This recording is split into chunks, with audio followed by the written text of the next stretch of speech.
Manipulators notice something before they choose their next target. Not confidence, not attractiveness, not status. They watch for panic. Who double texts after 30 minutes? Who checks if their story was viewed? Who says, maybe they're just busy? Who stares at typing bubbles like life depends on 3 moving dots? Because the person who chases first usually loses first. And the worst part? Most people never realize they're broadcasting it. You thought you were showing loyalty. You were showing panic. Big difference. You stopped texting first, and then suddenly they texted you. You stopped rearranging your schedule, and then suddenly they wanted your time. You stopped trying to convince people to stay, and then suddenly the people pretending to care became visible. Nobody tells you this. The moment you stop chasing, people reveal themselves. Not because you became cold, because people behave differently when losing you becomes possible. By the end of this video, you'll understand why chasing quietly destroys your power, why people suddenly change when you pull back, and why the move that scares you most usually saves you. Think about the last person you chased. Not loved, chased. There is a difference. You checked your phone more than usual, opened the chat, closed it, opened it again. You saw they were online, then offline, then online again, and your stomach dropped. You typed replies, deleted them, rewrote them, read old messages, looked for signs, not because you cared, because you were scared. Scared of sounding distant, scared of sounding needy, scared of becoming forgettable. You adjusted yourself around somebody else's reactions, and slowly you stopped noticing what was happening. You stopped acting naturally. You started performing. And then suddenly you weren't waiting for a message anymore. You were waiting for proof. Proof they still cared. Proof they still wanted you. Proof you weren't losing them. You called it effort. You called it love. You called it fighting for the relationship. But deep down you were fighting against being forgotten. And the harder you chased, the further they felt. Replay it honestly. The pattern was there from the beginning. Because chasing sends one message: I need this more than you need me. People rarely hear that sentence, but they feel it. And once they feel it, power shifts. The replies become shorter. The effort changes. You become easier to delay, easier to ignore, not because they became cruel, because your behavior taught them something. You'll stay, no matter what. And people stop protecting things they believe cannot leave. You felt it. You knew. You noticed the delayed replies, the dry messages, the strange distance. You knew. But you kept chasing, because stopping felt dangerous. Stopping felt like losing. It wasn't. Stopping was the move. You just didn't know it yet. Researchers discovered something uncomfortable. People become attached to uncertainty. Not answers, not guarantees, uncertainty. Your brain hates unfinished stories.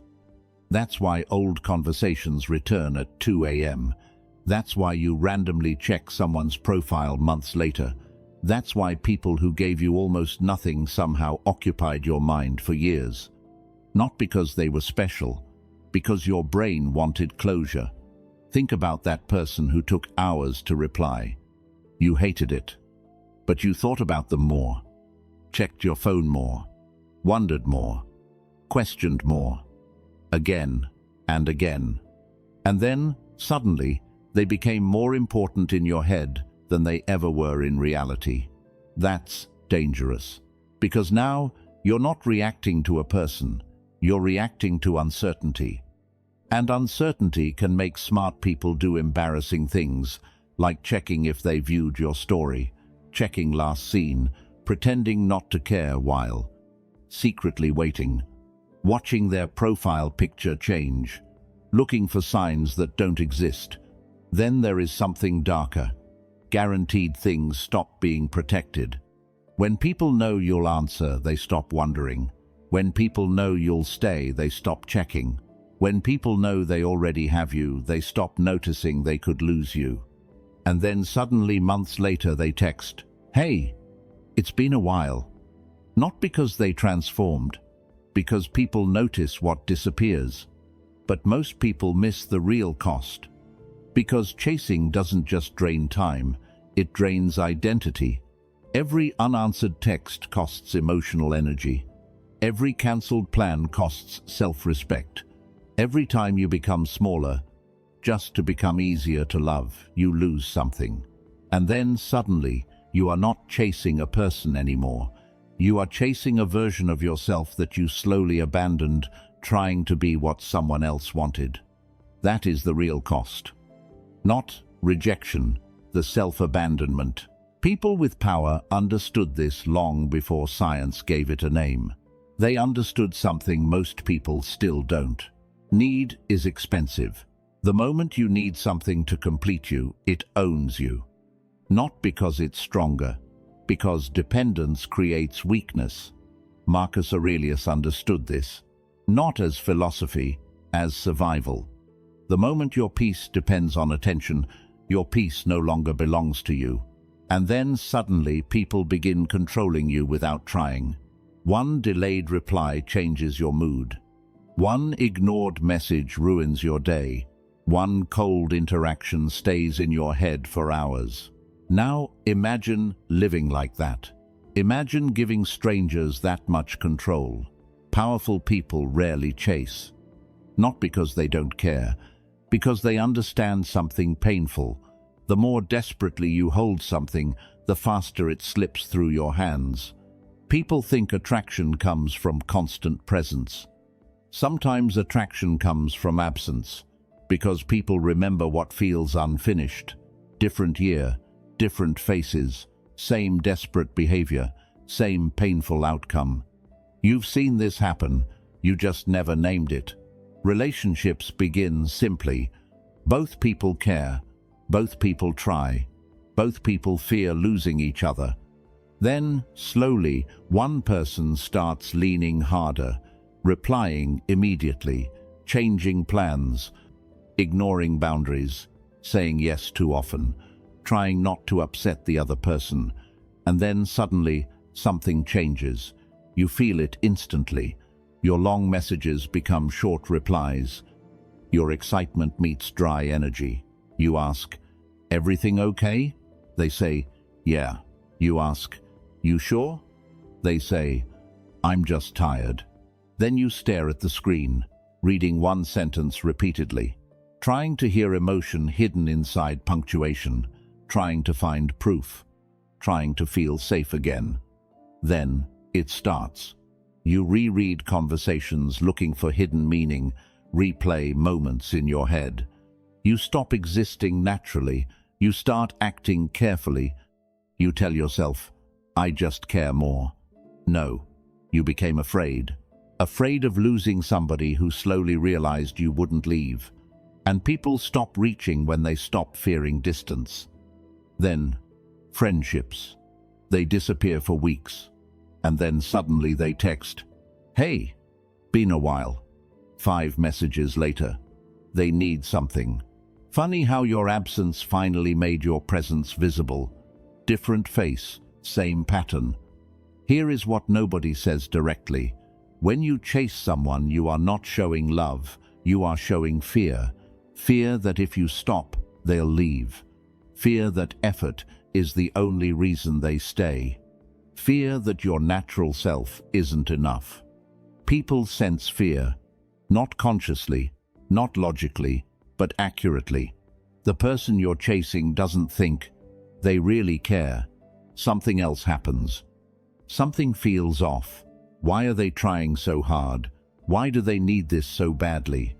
And that feeling changes everything, because desperation creates pressure.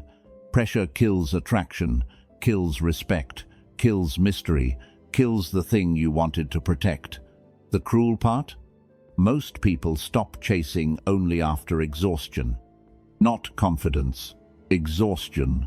They get tired, tired of waiting, tired of hoping, tired of shrinking. And then suddenly everything shifts. Because exhaustion forced them to do what confidence should have.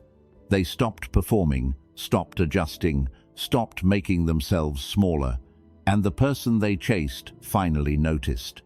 Not because they became more attractive overnight, because they became harder to read. Ever notice desperate people explain too much, too many paragraphs, too many apologies, too much effort? Desperation speaks before you do. You can hear it, you can feel it.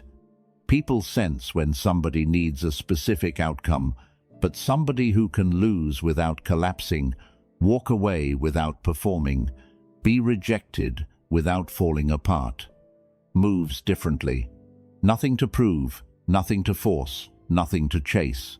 And then, suddenly people start wondering, why does this person feel different?